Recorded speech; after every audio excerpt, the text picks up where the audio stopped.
Good morning, talbos. Ang ganda po ng talbos namin. Very healthy. Ang laki. Tsaka, masarap siya, hindi siya matigas.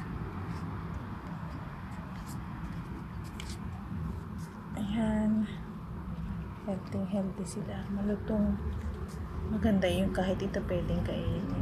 Sobrang ganda niya. Ang healthy.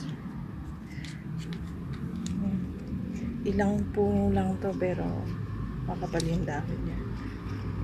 Dumarami siya kasi pagka kumukuha kami nito, hindi pinuputo lang yung tangkay. Ginugupit talaga siya para mas lalo siyang lumago.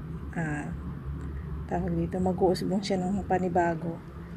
Kasi yung iba sa Pilipinas, nakikita ko pinuputo lang nila yung ganito. Tapos hinahayaan lang na humaba. Pero pagka pinutulan nyo yung pinaka